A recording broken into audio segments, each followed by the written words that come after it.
देखो बच्चे, अब आपको पता चल गया 26% एम्प्टी है एंड 74% ही ऑक्यूपाई किया गया है बाय एटम। रिलेशनशिप निकालनी A D A R and D के अंदर। आपको पता है ए और आर के बीच में तो हमने निकाल ली थी यहाँ पे ऊपर, ए इज इक्वल टू 4/√2r। अब डी क्या होता है, डी क्या होता है, 2r मिला के क्या बनता है, डी किसके इक्वल होता है, 2r के। यहाँ पे इस यहाँ से यहाँ तक क्या है, 2d है, यहाँ से यहाँ तक d है, 2d हो गया। ठीक है, तो d की वैल्यू क्या लिखेंगे हम, हाफ ऑफ AC लिख सकते हैं ना, लिख सकते हैं ना, half of AC। d is equal to half of AC। ठीक है, d is equal to AC कितनी है, कहाँ पे निकाल ली थी, यहाँ। AC कितनी है, √2a। ठीक है, √2a/2, a/√2। अगर इसको हम √2 से मल्टीप्लाई कर दें, यहाँ पे 2 बन जाएगा। ठीक है, 2/√2 से 2 मल्टीप्लाई, समझ आया। ठीक है, लाइक √2 से हमने इसको मल्टीप्लाई कर दिया तो 2 इंटू √2। ठीक है, ये हो गया, √2/√2 कैंसल। ठीक है,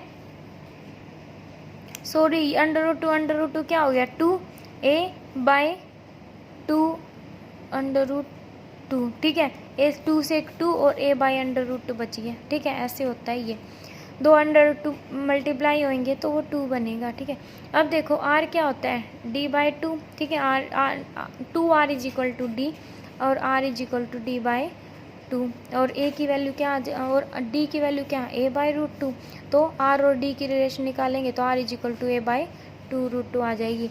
अब देखो इन बॉडी सेंटर्ड यूनिट सेल के अंदर क्या होएगा, देखो बच्चों, बॉडी सेंटर के अंदर एटम कहाँ पे प्रेजेंट है, विद इन द बॉडी के मतलब क्यूब के इन बिटवीन प्रेजेंट है, तो पूरा कंट्रीब्यूशन होता है उसका। ठीक है, अब देखो, एक यहाँ पे एटम है, यहाँ पे एटम है, यहाँ पे, मतलब इस टाइप से एटम को अरेंज करना है कि मतलब जो स्फीयर है, जो स्फीयर है ये बीच में आ जाए। ठीक है, जो बॉडी सेंटर्ड वाला एटम है उसको हमें लेना ही लेना है, तब हम पैकिंग एफिशिएंसी निकाल सकते हैं। ठीक है, जैसे यहाँ पे हमने फेस वाला एक एटम लिया था ना।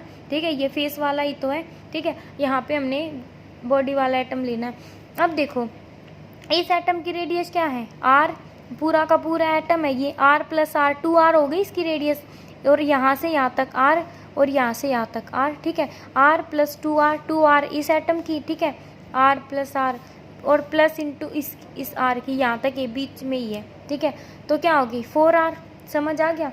फेस डायगोनल, अब देखो AC कितना हो जाएगा, AC ये A इन ट्रायंगल, देखो बच्चों, in triangle AB and C, ABC, इस ट्रायंगल के अंदर देखना है हमें, ABC में AC क्या है, ये ABC परपेंडिकुलर है ना, पहले उस टाइम भी देखा था हमने कि जो A है, A एंगल अल्फा, ये फिर B मान लिया तो ये बीटा, ये C मान लिया तो यहाँ पे ये गामा हो जाएगा। ये क्या आपस में परपेंडिकुलर है ना, तो ABC क्या है, यहाँ पे अंडरस्टूड है, ये परपेंडिकुलर है।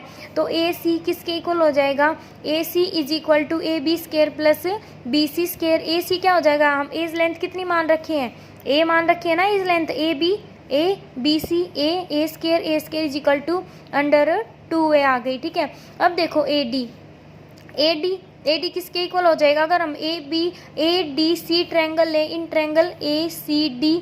ठीक है, AD² किसके इक्वल हो जाएगा, DC² plus AC² plus CD²।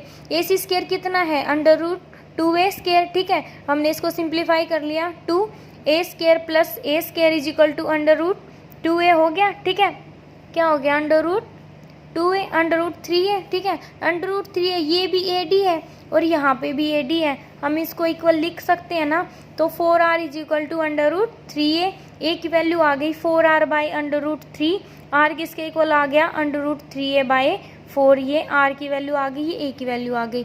अब देखो, अब आप बताओ volume of the unit cell क्या हो जाएगी, a की क्यूब निकालो, इसको मल्टीप्लाई कर दो